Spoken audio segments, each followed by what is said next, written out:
নমস্কার বন্ধুরা, আজ আবারও একটি প্রাচীন মন্দিরে আপনাদেরকে নিয়ে এসেছি। এই মন্দিরটা স্থাপিত হয়েছে 1061, হ্যাঁ, 31শে চৈত্র বঙ্গাব্দে। এবং এই মন্দিরটা স্থাপিত করেন নন্দরাম সেন, যার নামে এই রাস্তা। এবং বন্ধুরা, আমরা অনেকেই জানি না কলকাতার মধ্যে অনেক প্রাচীন মন্দির এরকম লুকিয়ে রয়েছে যেগুলো আমাদের অজানা। এই রকমই একটি মন্দির আজ আপনাদেরকে আমি দেখাবো।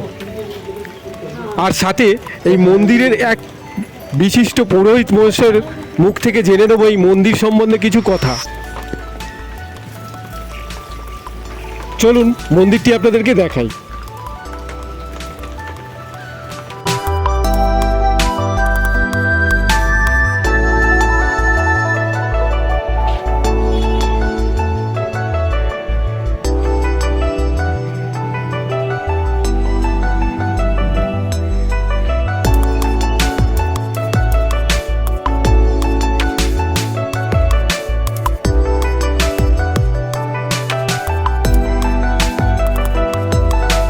বন্ধুরা, ভিডিওটি দেখে যদি ভালো লাগে লাইক, কমেন্ট, শেয়ার করবেন আর একটি সাবস্ক্রাইব করে চ্যানেলটিকে সাপোর্ট করবেন।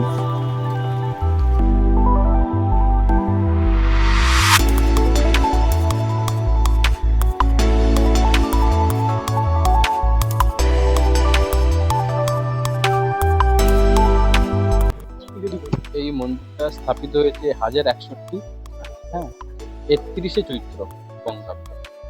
এবং এই মন্দিরটা স্থাপিত করেন নন্দরাম সেন, যার নামে এই রাস্তা। এবং এই মন্দিরটা বর্তমান প্রায় 365-75, হ্যাঁ, অ্যাপ্রক্স 400 ধরে চলে, ঠিক আছে। এবং এই মন্দির স্থাপন করেন নন্দরাম সেন তার পারিবারিক কিছু কারণ এবং ব্যক্তিগত প্রপার্টির জন্য। এবং সেইখান থেকেই মন্দির চলে আসছে বিগত বহু বছর।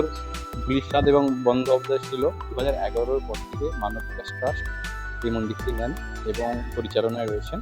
বর্তমানে বাবার প্রত্যেকটি অনুষ্ঠান, সার্বজনীন কৃতাঞ্জলি এবং শ্রাবণ মাস, শিবরাত্রি, নীল, এগুলো বিশেষ করে উদযাপিত হয়। মা দুর্গা পুজো হয় এখানে, বিশেষ করে অন্নপূর্ণা পুজো হয় খুবই জাঁকজমক করে।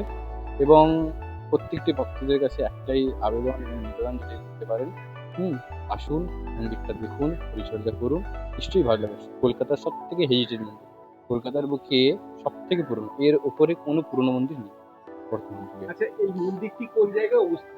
এই মন্দিরটি অবস্থিত হচ্ছে শোভাবাজার, শোভাবাজার হাটখোলা। এর প্রপার লোকেশন হচ্ছে 52 নন্দরাম সেন স্ট্রিট, শোভাবাজার বাজারের অপোজিটে। আপনি যদি মেট্রো করে আসেন তাহলে মেট্রো 3 নম্বর গেট থেকে বেরিয়ে লাল মন্দির করবে, লাল মন্দির থেকে বাঁ দিকে সোজা এলে ট্রাম লাইনে যাকে কিছু জিজ্ঞাসা করতে পারেন নন্দরাম সেনের মন্দির কোথায়, এক ভাগে চিনতে পারবেন।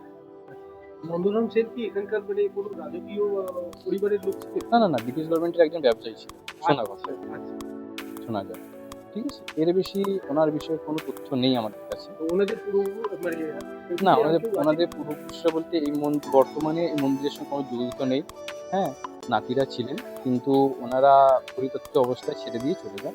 তারপর থেকে মানব বিকাশ ট্রাস্ট এই মন্দিরটাকে সামলায়। ভবিষ্যতে মন্দিরটাকে মানে রিকভার করার কোনো পরিকল্পনা? প্রথমত একটা জিনিস বলি, সরকারের কাছে আবেদন করা হয়েছে, এই প্রচেষ্টা চলছে।